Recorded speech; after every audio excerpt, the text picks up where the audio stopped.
Hello दोस्तों, मैं जाकिर हुसैन आपकी जेडीएस क्लास में स्वागत करता हूं। आइए हम देखते हैं कि वैदिक कालीन शिक्षा कैसी थी और क्या क्या घटना घटित हुई थी। देखिए, यह सक्षमता यूपीएससी टीआरई 3 टीआरई 4 के लिए बहुत ही महत्वपूर्ण है और ये सीआरटी बोर्ड, बिहार बोर्ड की किताबें हैं। ठीक है, देखिए इसमें आते हैं हम तो बात कर लेंगे। देखिए बज्जी संघ जो था, ठीक है, बज्जी जो संघ था, उस बज्जी संघ में लिच्छवी एक प्रमुख गढ़ हुआ करता था। इसकी सीमाएं वर्तमान वैशाली मुजफ्फर जिले तक फैली हुई है। इसकी बज्जी संघ बिंबिसार के काल में लिच्छवी के लोग शक्तिशाली हुआ करते थे और यहाँ का राजा कौन था? चेटक था। बिंबिसार के काल में लिच्छवी के लोग क्या होते थे? बहुत शक्तिशाली हुआ करते थे और यहाँ का राजा जो हुआ करता था चेटक हुआ करता था। देखिए चेटक करता क्या है? यहाँ का राजा चेटक जो था, चेटक ने अपनी लड़की का विवाह बिंबिसार से कर दिया तथा मैत्री स्थापित कर लिया गया, क्योंकि दोनों के बीच युद्ध चलता था। तो जब ये लड़की से शादी कर देता है तो शादी करने के बाद क्या हो गया? आपस में एक रिश्ते बन गए और लड़ाई क्या हो जाती है? खत्म हो जाती है। अंग जनपद बिहार में है। अंग जनपद कहाँ पर है? बिहार में है। अंग प्राचीन भारत के 16 जनपदों में से एक था। इसका उल्लेख अथर्ववेद में मिलता है। तो अंग जनपद का उल्लेख किस वेद में मिलता है? तो अथर्ववेद में मिलता है। ठीक है, ये ध्यान देना है आपको। आते ही देखते हैं, देखिए मगध के राजा अजातशत्रु की राजधानी कहाँ थी? राजगृह थी। लिच्छवी एक गणराज्य था। वज्र संघ थी जिसकी राजधानी वैशाली थी। मगध के शासन घनानंद के समय सिकंदर ने भारत पर आक्रमण, मगध के शासन के समय मगध के शासक घनानंद के समय सिकंदर ने भारत पर क्या किया था? आक्रमण किया था।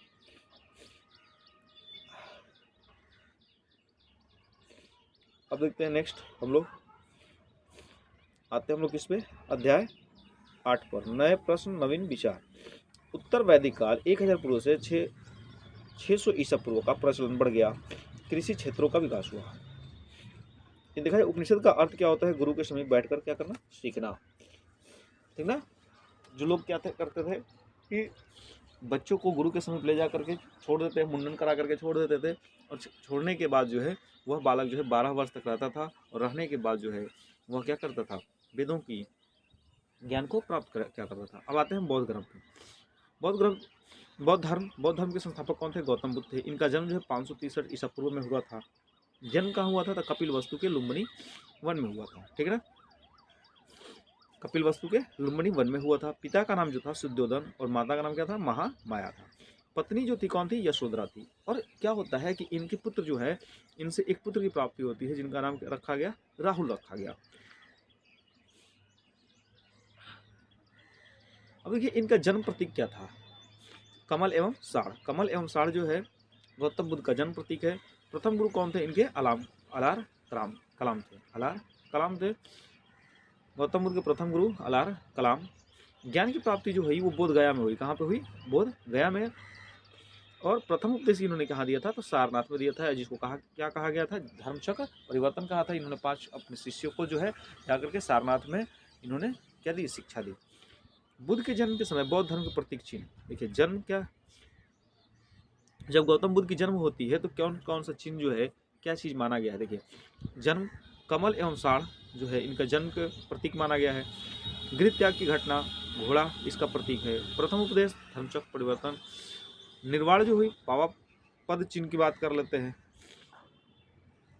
और मृत्यु की बात कर लें, देखिए मृत्यु की बात कर लेते हैं हम, तो मृत्यु का प्रतीक क्या है? स्तूप। जो हम देखते हैं कि आपका जो है जैसे सारनाथ में स्तूप बनाया गया, तो यह किसका स्तूप है? पूछ लीजिएगा स्तूप किसका प्रतीक है, तो हम बोल देंगे कि मृत्यु का प्रतीक है। ये बुद्ध ने अपना उपदेश पाली भाषा में दिया था। किस भाषा में दिया था? पाली भाषा में। बौद्ध धर्म के त्रिरत्न कौन है? बुद्ध, धम्म और संघ। बुद्ध, धम्म और संघ। अपने वीणा के तार को इतना मत कसो कि वे टूट जाए, न ढीले करो कि संगीत ही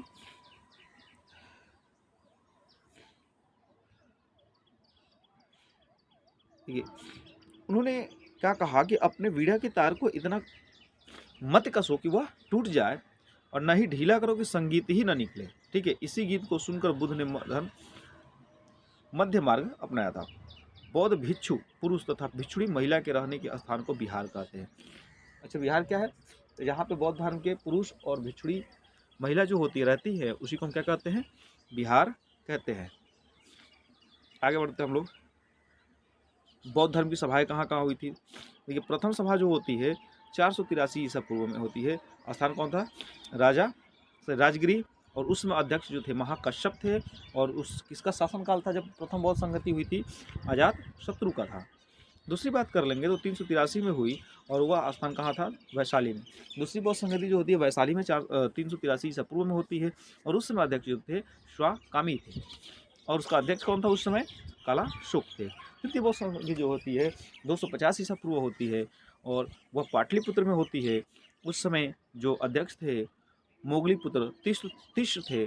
और शासनकाल किसका था? या अशोक का था। चतुर्थ बौद्ध संगति कब होती है? तो 98 ईसा पूर्व कुंडल वन में, ठीक है ना। उसके अध्यक्ष कौन थे? तो अश्वघोष। और शासनकाल किसका था? तो कनिष्क का था। तो ये बहुत ही महत्वपूर्ण जो है ये टॉपिक है दोस्तों, क्योंकि यहाँ से क्वेश्चन हर बार बन जाता है और गौतम बुद्ध को तो आप पढ़ करके ही जाए, ठीक है। देखिए, गया के पास बोध गया में पीपल वृक्ष के नीचे क्या होती है? गौतम बुद्ध को ज्ञान की प्राप्ति हुई, ठीक है ना। पीपल के वृक्ष के नीचे बैठ करके उन्होंने तपस्या किया और तपस्या करने के बाद जो होती है उनको ज्ञान की प्राप्ति हो जाती है। बौद्ध धर्म ने सर्वाधिक उपदेश श्रावस्ती में दिया। बौद्ध ने सबसे अधिक उपदेश कहाँ दिया था? तो वह दिए थे श्रावस्ती में। बुद्ध के मरने के बाद शारीरिक अवशेष पर निर्मित संरचना स्तूप कहलाई। बौद्ध धर्म में गृह त्याग को महाभिनिष्क्रमण कहा गया। जब गौतम बुद्ध ने अपना गृह त्याग कर दिया, घर छोड़ करके निकल गए, तो उस घटना को क्या कहा गया? तो महाभिनिष्क्रमण कहा गया। मृत्यु इनकी कहाँ होती है? तो 483 से पूर्व में कुशीनगर गोरखपुर में होती है। देखिए दोस्तों, एक और महत्वपूर्ण टॉपिक हम पढ़ने जा रहे हैं, वह है जैन धर्म। देखिए, हमने गौतम बुद्ध के बारे में सब चीज़ें बता दी जो इम्पोर्टेंट थी क्वेश्चन से, ठीक ना, जो आपकी एग्जाम में आ सकती है। अब हम पढ़ेंगे जैन धर्म। देखिए, जैन शब्द जिन शब्द से निकला है, जिसका अर्थ क्या होता है? जीतने वाला। तो जैन शब्द की उत्पत्ति जो है जिन शब्द से हुई है, जिसका अर्थ क्या होता है? जीतने वाला। जैन धर्म के संस्थापक कौन थे? ऋषभ देव जी। कौन थे? ऋषभ देव थे। तो ईसवें तीर्थंकर जो थे पारसनाथ थे, जो काशी के अशोसेन के पुत्र थे, ठीक है। जबकि जैन धर्म के अंतिम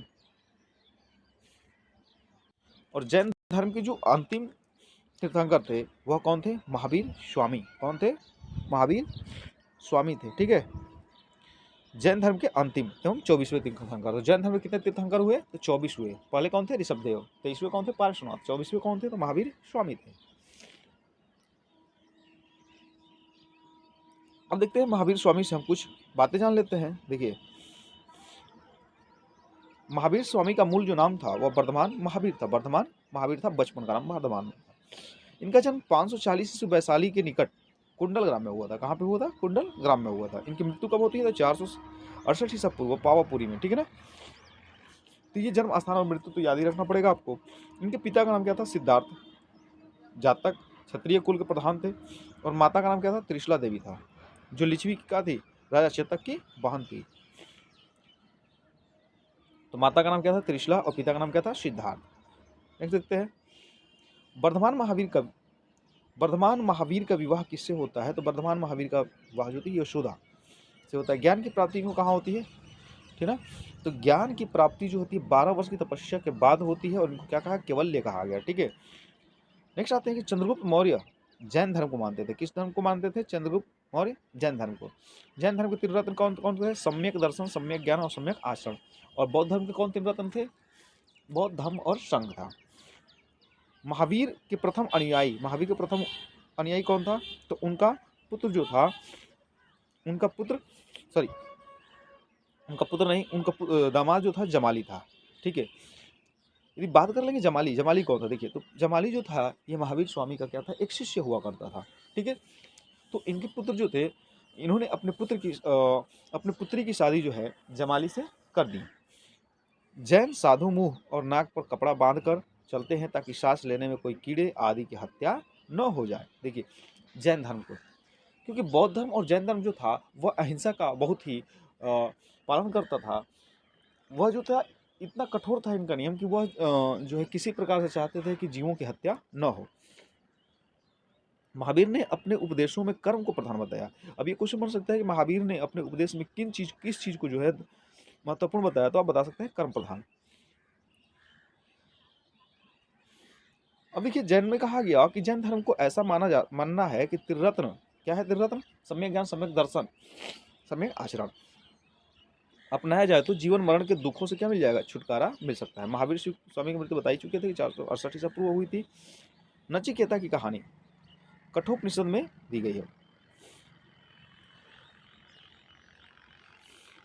अब यहाँ पे बनेगा कि महावीर ने अपनी शिक्षा जो आम लोग थे उनको किस भाषा में दिए थे? तो प्राकृत भाषा में दिए थे। जैन धर्म के तीव्रता बता ही चुके हैं आपको।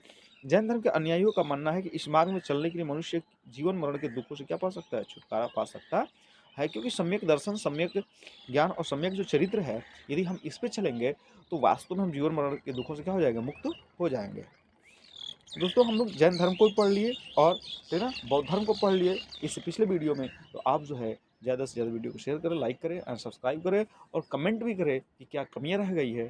ठीक है, अब वीडियो देखने के लिए आपको दिल से धन्यवाद।